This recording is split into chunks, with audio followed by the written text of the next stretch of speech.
तो आज बात करेंगे जी ओमेगा 3 का जो हमें सप्लीमेंट लेना है अच्छा सा एक मार्केट में। अगर हमारी ओमेगा 3 की कमी पूरी नहीं हो पा रही तो उसमें हम क्या-क्या चीज़ों का ध्यान रखें कि एक अच्छा सा हमें सप्लीमेंट मिल जाए।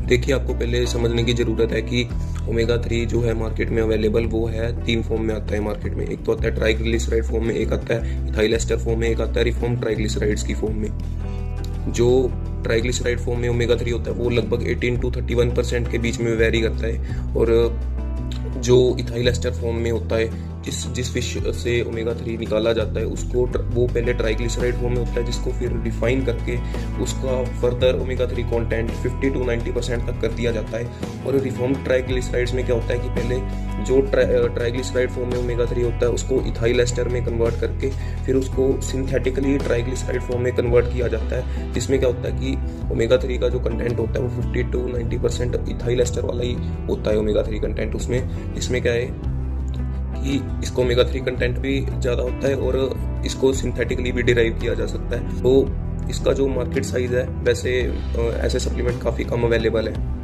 बात करेंगे हम एब्जॉर्प्शन ऑफ ओमेगा 3 के बारे में कि शॉर्ट टर्म और लॉन्ग टर्म में हमें कौन सा ज़्यादा फायदेमंद रहेगा, इथाइल एस्टर फॉर्म या ट्राइग्लिसराइड फॉर्म। देखिए, शॉर्ट टर्म में हमें वैसे ट्राइग्लिसराइड फॉर्म वाला सप्लीमेंट ही ज़्यादा बेहतर रिजल्ट्स देगा, और अगर आप लॉन्ग टर्म में कंज्यूम करने की सोच रहे हैं तो दोनों इक्वलेंट से रिजल्ट देंगे, चाहे आप ओमेगा 3 इथाइल एस्टर वाला लें, चाहे आप लें ट्राइग्लिसराइड फॉर्म वाला। लेकिन यहाँ पे ध्यान रखने की वाली बात यह है कि अगर आप ओमेगा 3 इथाइल एस्टर फॉर्म वाला जो लेते हैं उसका जो एब्जॉर्प्शन होता है बॉडी में वो थोड़ा सा डिले होता है, लेकिन बॉडी को पता है कि उस ethyl ester to triglyceride form कैसे कन्वर्ट करना है। लेकिन एब्जॉर्प्शन अच्छे तरीके से तभी होगा जब अगर आप उसको किसी हाई फैट मील के साथ कंबाइन करेंगे।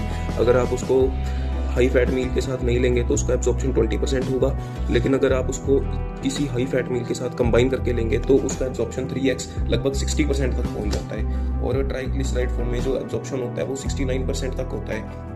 तो अगर आप लॉन्ग टर्म में कंज्यूम करने की सोच रहे हैं तो हालांकि कोई ज़्यादा फर्क नहीं है, लेकिन वो दोनों अच्छे रहेंगे। ठीक है, अब हमें क्या क्या ध्यान रखना है एंड में कि हमें कौन सा अच्छा सा एक सप्लीमेंट मिले। तो पहली बात कि ओमेगा 3 जो है वो ऐसा कोई भी टेस्ट नहीं है जो इंडिया में फाइंड कर पाए कि भाई हमने ओमेगा 3 कौन सी फिश से निकाला है, या सैल्मन से निकाला है, एंकोविच से निकाला है, मैकरल से निकाला है, या कोई भी और एनी अदर फिश है जिससे हमने निकाला है। एक है कि जो अमाउंट ऑफ EPA और DHA क्लेम कर रहा है ब्रांड की वो ठीक है या नहीं। जो अमाउंट ऑफ EPA और DHA ज़्यादातर ब्रांड्स जो क्लेम करते हैं वो उससे नीचे ही होता है। तो आप कोई ऐसा ब्रांड चूज़ करें जिसमें